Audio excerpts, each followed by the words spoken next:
de nature émotionnelle. L'homme est de nature émotionnelle.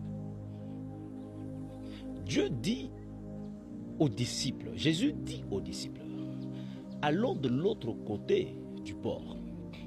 Quand Jésus les a dit, allons de l'autre côté, Jésus ne les a jamais dit qu'on va croiser la tempête en cours de route. Jésus ne les a jamais dit ça. Jésus ne les a jamais dit ça. Il les a dit, allons de l'autre bord. C'est ce que nous devons comprendre. En tant que chrétiens, nous devons comprendre ça. Si tu acceptes l'appel de Christ, ce n'est pas dire que Christ te dira tout ce que tu vas croiser en cours de route.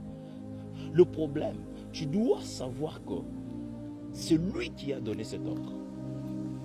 Voilà pourquoi avant de quitter, avant de prendre n'importe quelle décision en tant que chrétien, il faut attendre l'approbation de Jésus. Il faut attendre que Jésus t'autorise. Parce que tu ne sais pas ce que tu vas croiser en cours de route.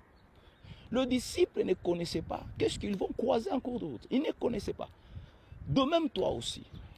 Même avant de prendre la décision de marcher avec Christ, tu dois te rassurer qu'il t'autorise de marcher avec lui. Tu veux commencer une église, sois rassuré qu'il t'autorise de partir. Tu veux faire un voyage, sois rassuré qu'il t'autorise de partir.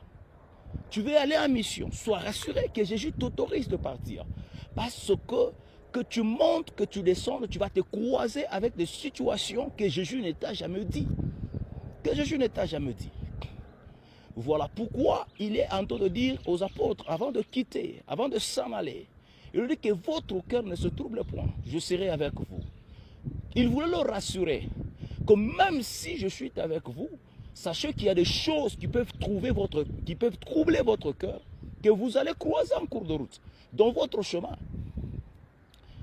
Et quand on se retrouve en plein milieu maintenant de la mer, et la tempête se lève, qu'est-ce qu'il faut faire? Qu'est-ce qu'il faut faire? La tempête est là. Qu'est-ce qu'on doit faire? La tempête est là. Est-ce qu'il faut rentrer? Même si tu rentres, la tempête est là. Est-ce qu'il faut avancer? Même si tu avances, la tempête est là. Dans ce cas-là, tu n'as pas d'autre solution que se référer à celui qui t'a dit de traverser. Voilà pourquoi les apôtres,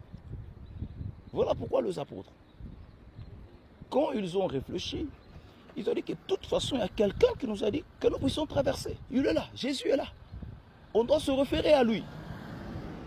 Certainement, lui connaissait ce qui sera en cours de route. Et quand ils se sont référés à lui, et la solution a été trouvée, ils ont continué la marche. Prenons Pierre.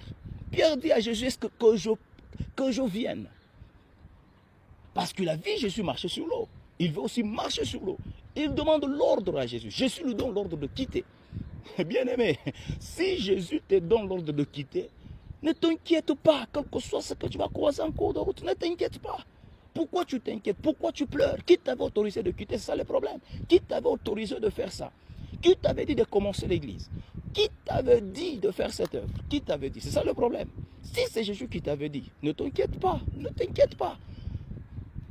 Pierre demande l'ordre à Jésus. Est-ce que je peux quitter? Je peux te rejoindre? Jésus a dit qu'il vient. Alors comme c'est Jésus qui dit viens, c'est rassurant. Jésus ne lui a jamais dit que non. Quand tu commenceras à venir, tu vas commencer à entrer dans l'eau. Tu vas commencer à submerger. Jésus ne lui a jamais dit ça. Arrivé en cours de route, arrivé au milieu entre Jésus et la barque, Pierre a eu peur. Il y a des choses qui peuvent te faire peur dans ton chemin avec Jésus. Il y a des choses qui peuvent te faire peur, même si c'est Jésus qui t'a dit va, mais il y a des choses qui vont te bouger. Il y a des choses qui vont te faire peur. Même si tu es un serviteur de Dieu, même si tu es un serviteur puissant, même si Jésus, c'est lui qui t'a envoyé, mais il y aura des choses qui te feront peur.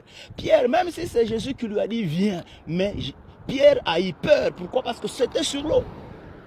Bon, dis-moi, Pierre commence à submerger. Est-ce qu'il faut rentrer dans la barque? Il sera toujours submergé. Est-ce qu'il faut aller vers Jésus? Il sera toujours submergé. Qu'est-ce qu'il faut faire? Il faut appeler celui qui a donné l'ordre. Il faut demander le secours de celui qui a donné l'ordre. Celui qui connaissait ce qui est en cours de route. Celui qui connaît ce qui est au milieu. Alors il a crié à celui qui lui a donné l'ordre.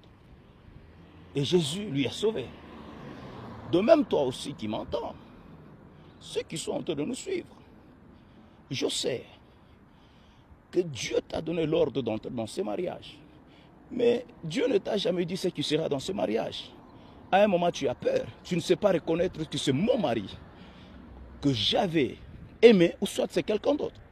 Tu ne sais pas te reconnaître. Est-ce que c'est ma femme que j'avais aimée ou soit c'est quelqu'un d'autre? Tu ne sais pas reconnaître. Ça, c'est le mariage. Béni par Dieu, soit ça, c'est quoi? Le sentiment de peur. Le problème, c'est de ne pas rentrer au divorce. Le problème, ce n'est pas seulement d'avancer comme ça, mais le problème, c'est d'appeler celui qui t'a dit entre dans ce mariage. Entre dans ce mariage. Tu te poses des questions. Est-ce que ce travail ici, c'est le travail que j'avais demandé à Dieu? Ou soit c'est quoi Dieu, c'est toi que j'avais demandé ce travail? Ce n'est pas un problème.